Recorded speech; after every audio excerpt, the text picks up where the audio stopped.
बुद्धिमान बनने का सहज फार्मूला। बुद्धिमान भी बन जाओगे, धनवान भी बन जाओगे। ध्यान देना, मेरी ओर देखना। इधर शोरगुल क्यों मचा है?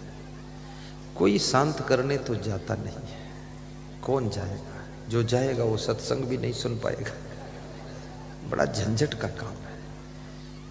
ये बच्चों को मत लाया करो यहाँ, घर में इनको रस्सी में बांध कर आया करो।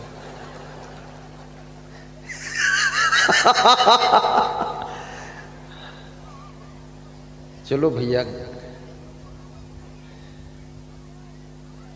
भगवान तुम्हारी जय जय। चलो एक गीत गाता हूं, फिर बताता हूं, बहुत बुद्धिमान हो जाओ। मैं इसका प्रयोग किया हूं। मैं जब साधु बना था तब हमारे हाथ में 2 बुद्धि रेखा थी। अब इस समय 4 बुद्धि रेखा है, डबल कर दिया मैंने। जब साधु बना था तो 2 भाग्य रेखा थी, अब इस समय 8 भाग्य रेखा है। जब साधु बना था तो 2 वक्ता की रेखा थी, अब 5 रेखा है। तो तुम्हारा भी सब बढ़ा दूंगा मैं, डबल कर दूंगा। बताता हूं। ज्ञान घटई नर मूढ़ की संगति, ध्यान घटई चित को भर माए। तेज घटई सब भोग की संगति, बुद्धि घटई बहु भोजन खाए। दोहराओ। ज्ञान घटई नर मूढ़ की संगति, बुद्धि घटे बहु भोजन खाए। तेज घटे सब भोग की संगति, बुद्धि घटे सब भोजन खाए। अरे हमारे साथ भी एक से एक कलाकार साधु है। अब खुश है इतना, माइक के ऊपर गिर गिर पड़ रहा है।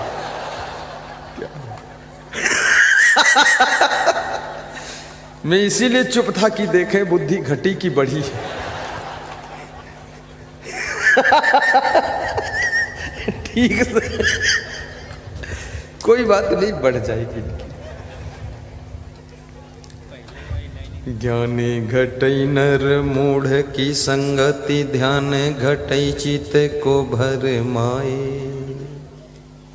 ध्यान की एकाग्रता चित्त को चंचल करने से घट जाती है। जो विद्यार्थी अपने चित्त को चंचल करता है, दुनिया में तमाम जगहों में चित्त को भटकाता है, उसका ध्यान समाप्त हो जाता है। और बिना कंसंट्रेट हुए, याद रखना, आपका विषय आपको याद नहीं हो सकता है। इसलिए एकाग्र होना सीखो। बुद्धि होते हुए भी यदि एकाग्र होने की आप में कला नहीं है, आप कैसे एकाग्र होंगे?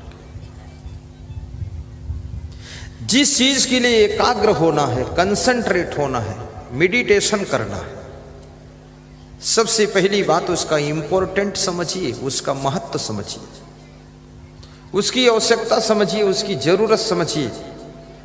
और जब किसी भी चीज का महत्व तुम्हारे दिमाग में बैठ जाता है और किसी भी चीज को प्राप्त करने की महत्वाकांक्षा आपके अंदर जागृत हो जाती है, तो आपका मन, आपकी बुद्धि, आपका चित्त उसी चीज में एकाग्र हो जाता है और दिन रात उसकी याद करते हो। इसलिए आप अपनी शिक्षा के महत्व को समझिए, संत को साधना के महत्व को समझना चाहिए, वैज्ञानिक को विज्ञान की खोज के महत्व को समझना चाहिए। जब महत्व समझ में आ जाता है तो चित्त तुम्हारा एकाग्र होने लग जाता है।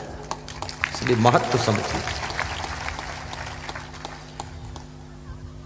ज्ञान घटई नर मूढ़ की संगति, ध्यान घटई चित को भर माए। तेज घटई सब भोग की संगति, बुद्धि घटई बहु भोजन खाए। तेज घटई सब भोग की संगति, बुद्धि घटई बहु भोजन खाए। आज लोग तेजस्वी बहुत कम है। लोगों की वाणी में ओजस्विता नहीं है, मुखमंडल पर तेजस्विता नहीं है, कर्मों में तपस्वी का रूप नहीं है।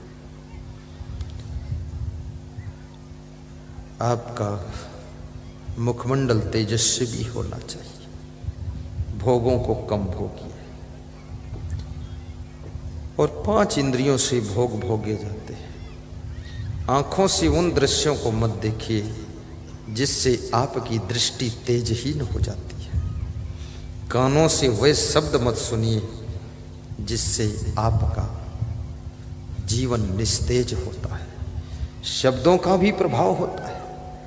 ऐसे ऐसे शब्द हैं जो आपके तेज को छीण कर देंगे, इसलिए उन शब्दों को मत सुनो जो आपके तेज को छीण करते हैं। तेजस्वी बनने के लिए सत्संग के शब्द सुनो। महिलाओं को भी तेजस्वी होना चाहिए, पुरुषों को भी तेजस्वी होना चाहिए। कर्म ऐसे करो कि तुम्हारे कर्म तुमको यशस्वी बनाते हैं। साधना ऐसी करो कि तुम्हारी साधना तुमको तपस्वी बना दे। वाणी ऐसी बोलो कि आपकी वाणी ओजस्वी होनी चाहिए। म्याऊं म्याऊं ही हो कितने नेता लोग भाषण करते हैं, कोई दम नहीं है। क्यों? जिसके कर्म में दम नहीं होती है उसकी भाषण की भी दम खत्म हो जाती है। पहले कर्मों में दम होना चाहिए, चरित्र में दम होना चाहिए। चरित्र, कर्म और स्वभाव जब ये दमदार होते हैं तो आपकी वाणी भी दमदार हो जाती है। चरित्रहीन लोग, भ्रष्ट लोग, चोट्टा लोग ये क्या दमदार बोलेंगे? ये डरे हुए हैं अंदर से, ये सोच सोच कर बोलते हैं, क्योंकि ये फंस जाते हैं खुद ही बोलकर, अपने बोल में फंस जाते हैं। लेकिन जिनका चरित्र निर्मल है, मन पवित्र है, उनको सोचना नहीं पड़ता बोलने के लिए।